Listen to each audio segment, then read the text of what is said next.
ফটিকছড়ি পৌরসভার প্রাণকেন্দ্র ডাকবাংলোর সামনে সড়কের পাশে দীর্ঘদিন ধরে গড়ে উঠেছে ময়লার একটি অস্থায়ী ভাগাড়। প্রতিদিন এখানে ফেলা হচ্ছে পৌর এলাকার বাসাবাড়ি, দোকানপাট ও হোটেল রেস্তোরাঁর ময়লা। পচা দুর্গন্ধে পথচারীদের হাঁটাচলা প্রায় দুঃসহ হয়ে উঠেছে। এর সঙ্গে যোগ হয়েছে মাছি ও মশার ব্যাপক উপদ্রব, যার ফলে বাড়ছে নানান রকমের স্বাস্থ্য ঝুঁকি।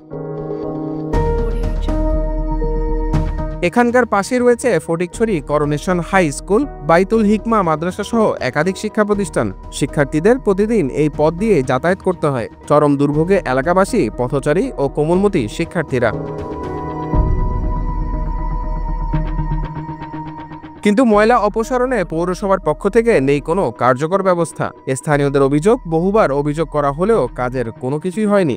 যে রাস্তার মধ্যে যে ডাস্টবিনটা দিচ্ছে এগুলোর জন্য এখানে কয়েকটা মাদ্রাসা আছে, করোনেশন স্কুল আছে, কিন্তু যাত্রার মধ্যে ছেলেমেয়েরা অনেক অসুবিধা হচ্ছে।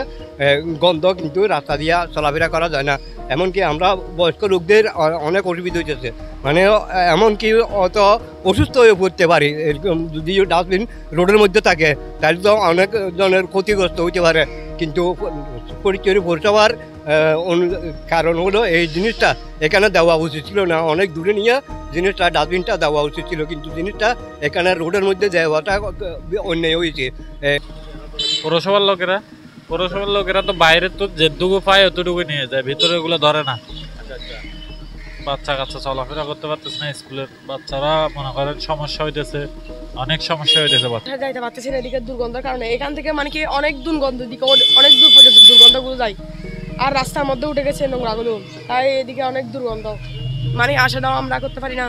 এ বিষয়ে জানতে চাইলে ফটিকছড়ি উপজেলা নির্বাহী কর্মকর্তা ও পৌর প্রশাসক মোজাম্মেল হক চৌধুরী বলেন, বর্জ্য নিষ্কাশনে আমাদের সদিচ্ছা থাকলেও কিছু সীমাবদ্ধতা রয়েছে।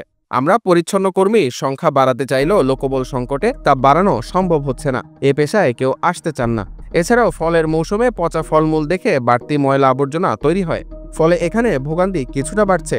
ফটিকছড়ি পৌরসভাতে আমাদের যে পরিমাণ ক্যাপাসিটি আছে তার চেয়ে বেশি বজ্র উৎপাদিত হচ্ছে। আপনারা জানেন যে বিশেষ করে বৈশাখ মাসে তেমন না, জ্যৈষ্ঠ এবং আষাঢ় মাস এবং শ্রাবণ মাস পর্যন্ত এই সময় ফলের মৌসুম থাকে। ফলের মৌসুমের কারণে বাজার এলাকাতে বজ্রের পরিমাণ প্রায় 3 গুণ বৃদ্ধি পায়।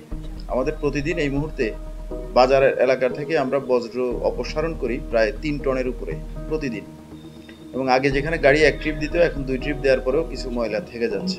এটা একটা প্রধানতম কারণ হচ্ছে আপনার এখন ফলের মৌসুম হওয়ায় প্রচুর পরিমাণে বজ্র উৎপাদিত হয়। যাদের স্থানীয় সরকার প্রতিষ্ঠানগুলো সম্পর্কে অভিজ্ঞতা আছে তারা জানেন যে আমাদের যারা পরিচ্ছন্নতা কর্মী আছে তাদেরও সংখ্যা সীমিত, এবং তারা ঐতিহাসিকভাবে এই পরিচ্ছন্নতার সাথে যুক্ত এবং নির্দিষ্ট একটা সম্প্রদায়ের মানুষ, এবং আমরা চাইলেও এই সংখ্যাটা বাড়াতে পারছি না। আমি একটা উদ্যোগ নিতে চেয়েছিলাম যে স্থানীয় সরকার প্রকৌশল অধিদপ্তর থেকে প্রাপ্ত বেশ কিছু ভ্যান গাড়ি, যেগুলো থেকে করে আমরা প্রতি বাড়ি থেকে আমরা ময়লা আবর্জনা সংগ্রহ করে সেগুলোকে আমরা অপসারণ করব।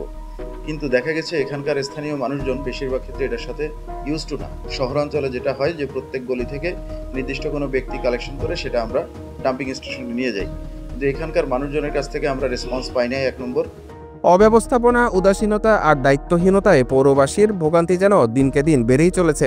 এলাকার সচেতন মহল দ্রুত কার্যকর ব্যবস্থা গ্রহণে পৌর প্রশাসনের দৃষ্টি আকর্ষণ করছেন।